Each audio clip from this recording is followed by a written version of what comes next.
So in this Keynote tutorial video, I am going to be showing you guys how to edit the character spacing of text inside of a table on a Keynote presentation. So once Keynote's opened up, it goes without saying, go to the top here and add a table to your presentation. So let's go ahead and add this green table for the demonstration. Now, if you were to go ahead and let's just say I'll type in whatever right here. I'm going to type in the word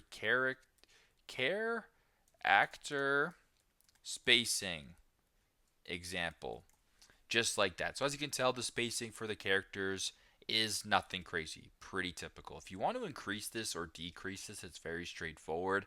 Press on the table right here, make sure that text is selected in the top right. Once that is done, simply just scroll down to where it says spacing right here. Actually, no, press on this little gear right here to where it says character spacing, and if you were to go up and increase it, you actually increase the spacing between the letters right there. If you were to go down, you can actually decrease it, making it more or making it less. So very simple, very straightforward. That is how to edit character spacing inside of a table on a Keynote presentation. Thanks again for watching, and I hope this video helps.